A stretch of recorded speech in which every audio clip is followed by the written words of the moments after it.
Hey, I'm gonna be reading Reddit horror stories because I'm running out of ideas what to record. Enjoy the Minecraft gameplay, and I'm gonna start, okay? Also, you probably won't be able to hear my Minecraft gameplay because I'm just gonna be speaking. Ready? Okay. This is a Reddit horror story from the user loser_strawberry. I've had many experiences, but I'll tell you one that freaked me out because I wasn't the only witness.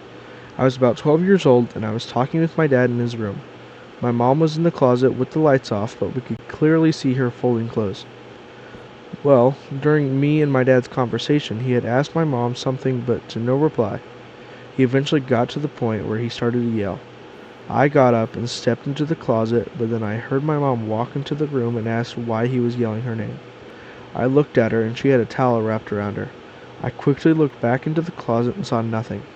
Absolutely nothing. This obviously creeped me and my dad out. Whatever we saw, it wasn't my mom. Whatever it was had a shape and even the bun. My mom always had her hair in a bun. I would have completely thought this was my imagination if it weren't for my dad also being there and seeing it too.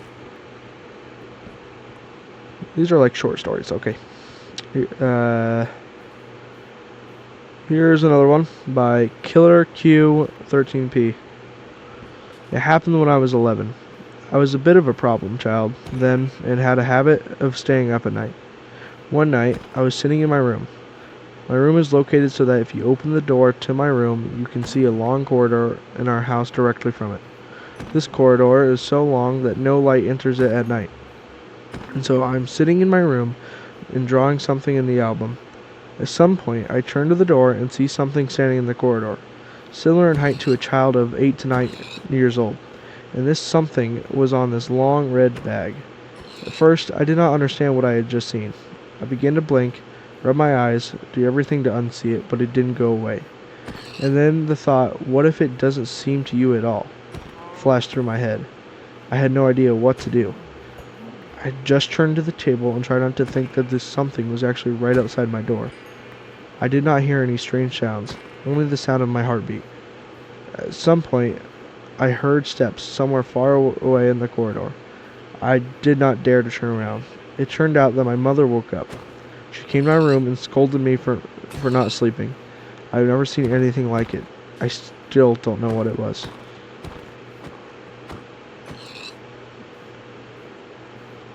The stories by Fragrant Choice 151. My big brother used to have an imaginary brother, and he would always play with him. But sometimes he would say, "Stop, leave me alone," or, "No, I don't want to go to my room to play." My mom would ask him, "What's going on?" And he would say, "He won't leave me alone." Of course, my mom had no idea what he was talking about, and thought it was just him being a kid with an imaginary friend. Well, a day after my brother's birthday, he had these balloons, and keep in mind, my brother's just a little kid, and he's obviously not tall, so we couldn't reach the plates, knives, forks, etc. It was around 10 to 11 p.m., and my mom heard the balloons pop, so she went outside, and my brother looked really scared, so my mom asked him, "What happened? Did you pop the balloons?" My brother said, freaking out, "No, it was him," pointing to his imaginary friend that my mom obviously couldn't see. My mom saw the knife next to the balloons and immediately knew that he was too short to reach any of those things, so she said, "Get out of my house," to my brother's imaginary friend. Since my mom couldn't see him, and she asked my brother if he left already, and he said he had left and thanked my mom. Later, about 10 to 15 minutes later, my cousins came over, and my cousin said that he saw a woman in all white with her hair in front of her face in the front door. My brother said that was his mom, and she opened the door. My cousins were already inside and asked my brother if she was still there, and my brother said yes, and she was mad. She started to yell for her to get out, and then she asked my brother if she was still here, and he said no. My brother is now 19, and he still sometimes sees him in his mirror. The stories by Senor_Wero 420. Me and my cousin were walking at a park one late night in Mexico and a white little dog kept following us.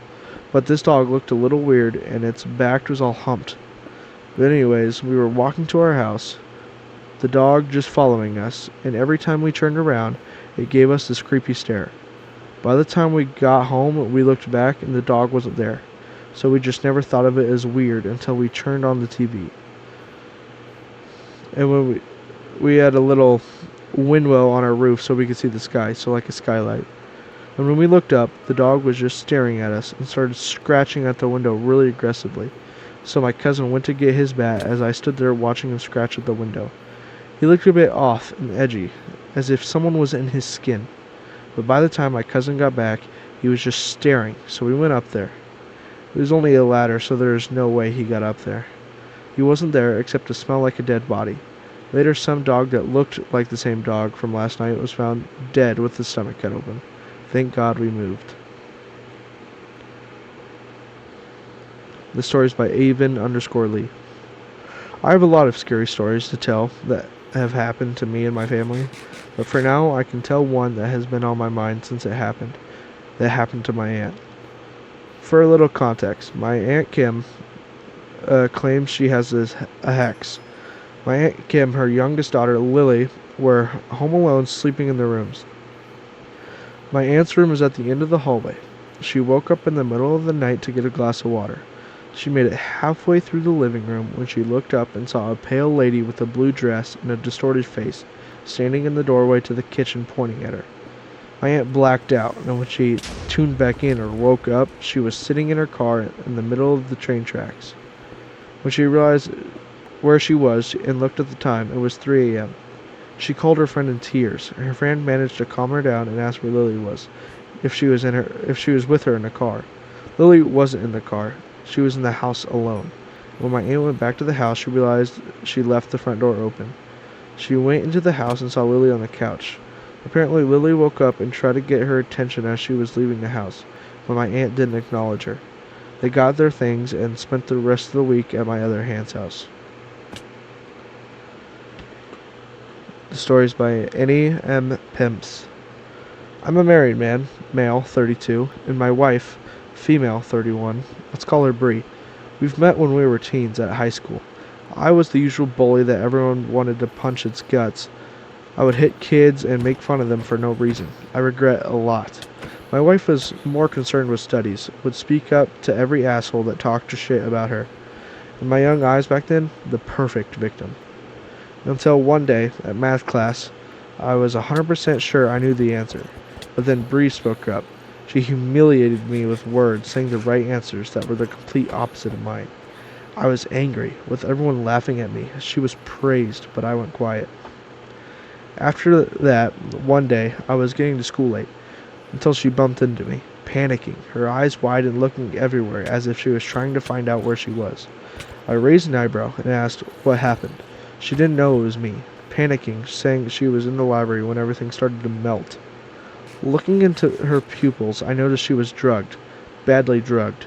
I asked the obvious, "Did you take any drugs?" And she answered no. I believed. She's the type who hates drugs. I asked if she drank anything. She showed me her water bottle. I don't know how she didn't see the pills on the bottom. I sighed and grasped her chin, trying to get answers from her as she panicked. From afar, I saw my ex-friend Andrew coming up to me with a sadistic smile. "You found her," he said, laughing. I obviously asked what happened, and he told me something that made my heart sink. I bought some stuff to get revenge on that day from math class. I tried to keep him away from her, but he insisted on going further. I panicked as Bree started to foam from her mouth, falling on her knees. I didn't know what to do. I just grabbed Andrew by the arm and walked away, leaving her behind. Later, I only heard the screams from students. They found her body on the hall. The commotion didn't stop me from checking on her. The nurses were trying CPR. The paramedics arrived. The principal was furious, since Bree is an orphan. She didn't have a legal guardian to be with her there. The principal looked around and pointed at me, barking at me to go. Damn it all, I thought. It's all my fault. All I could do was go with her, and I did. I stayed with her during her whole recovery, and I'll admit, I felt alive with her. She was funny, made jokes even in her state. I fell in love. Yet she didn't remember it was me who left her there, almost to die. And I never told her that. I feel guilty. It eats me every day to think she almost died. And it kills me when she says, "I'm not as bad as everyone says." Nowadays, we're together with a 2-year-old son. I feel self-hatred every day. She almost died because of me, and she doesn't know. I wonder if she'll ask for divorce if I tell her. She's a strong woman, and I don't want to lose her, but lately I've been having nightmares about it. This story's by Hanging with My Peeps. This happened when I was 12. I am a female, at a county club on April 14th. This still creeps me out just thinking about it. My mom, sister's friend, and I just arrived at the country club because I wanted to practice some drills in squash. We walk into the bar area to pay for the court, and there's this lady with her son. At least I think it was her son, sitting on one of the bar stools. The woman looked about 25 to 30 years old. The son looked about 4 to 6 years old. She looked at her dog. It was almost squeezing its neck that she looked at my mom and said hello, and then looked at me dead in the eye. She walked towards and held out her hand. I took her hand to shake it, but she didn't move it and just kept her hand still and wouldn't let go. She started talking to me and asking me questions, but I had no clue what she said, and it was so quiet and almost like she muttered the words. The only thing I could quite make out was the word medical. Then it was almost like time stopped and all the sound disappeared around me. The only thing I could hear was her quiet muttering.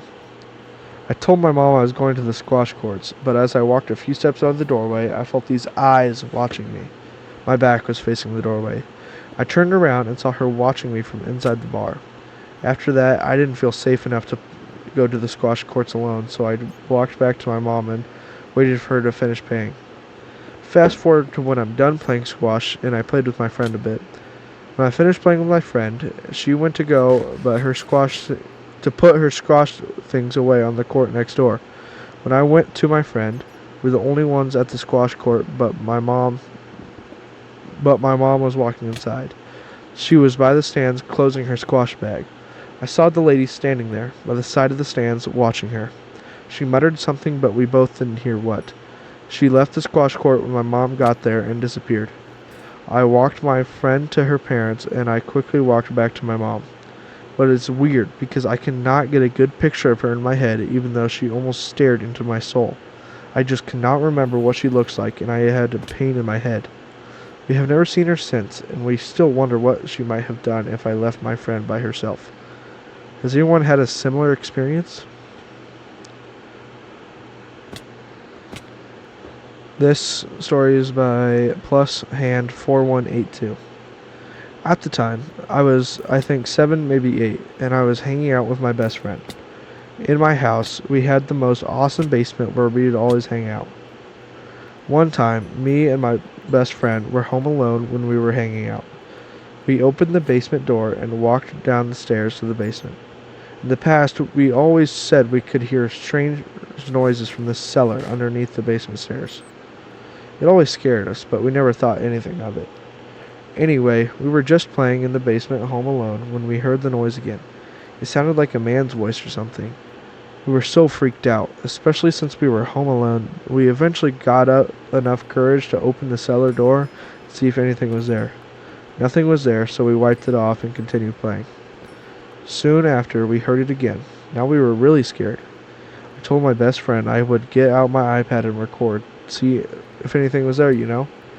So I grabbed my iPad, opened the cellar door, turned on the cellar light, propped up my iPad, and closed the cellar door. We were so scared we ran upstairs. We left the video recording for about 6 minutes.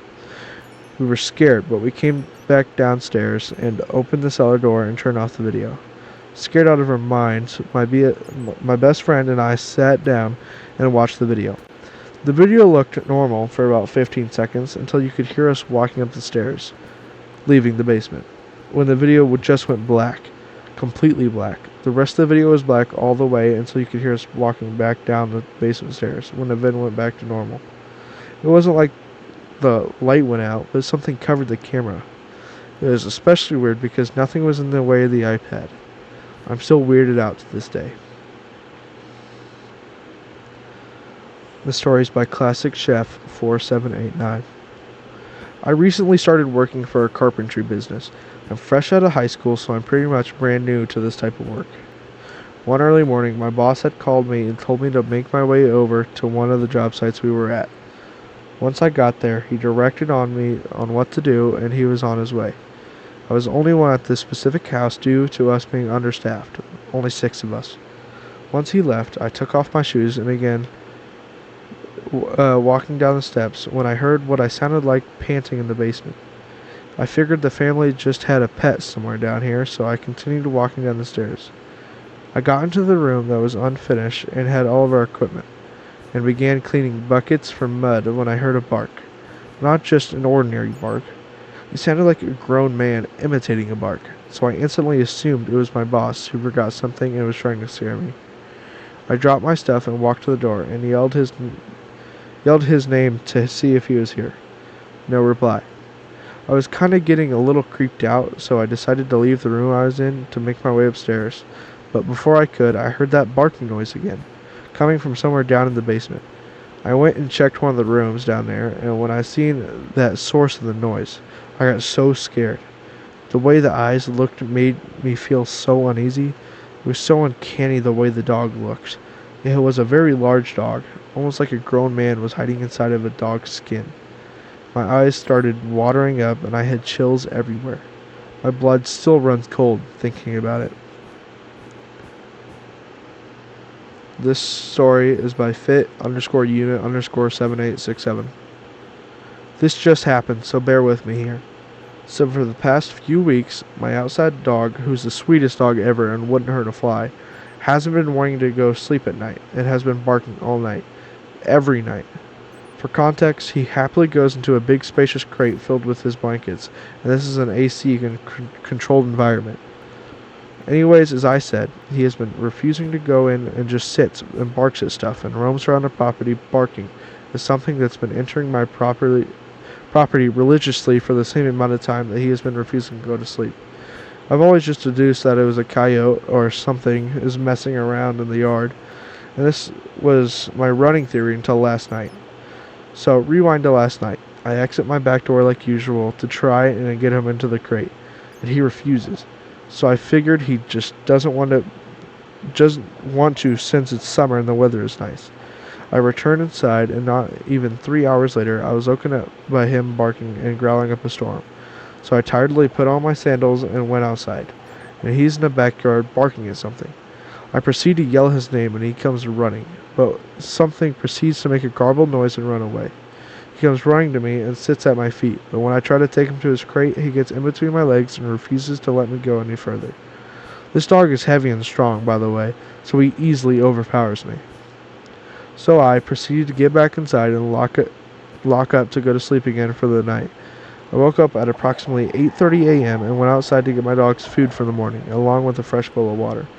And I had remembered what had gone on the night before, so I decided to check out the yard since it was daytime. And as I was searching, I found something that seemed to be the footprints leading toward the barn on my property. After leaving the whole day to sit and see what happens, I decided to go in there. And there was a whole bunk up there, sleeping bag, food, provisions, and a lot of other stuff. I called the police immediately, and they found the guy trying to get off my property. The guy was living on my property for who knows how long without me knowing. The story is by Severe Specialist 578. Okay, so this was maybe 3 years back. I was home alone one night because my parents were out buying gifts. I don't really know why. And when I let my dog out in the yard, and when I was supposed to get him in, he started barking. And when I look out there, I see a gray figure running across. And then I thought I was just seeing things. Now, a few days later, I heard someone knocking on my window. I look out there because I thought one of my friends was pranking me, and I saw nothing. Nothing. And in case I had to be sure that it wasn't my friend, so I opened the window and looked outside, and still nothing. Then I heard a whistle. I closed my window as fast as I could, and maybe 2 weeks later, me and my friend go to this abandoned house. We go through a little window, because all the doors are stuck. We smell something very weird. We go over where we saw some black bag, and the bag was stinking like something had been rotting a while. I was hoping it wasn't anything from a human or animal. Right when I was about to open it, I hear that same whistle. Me and my friend hide under a table. We stay there for maybe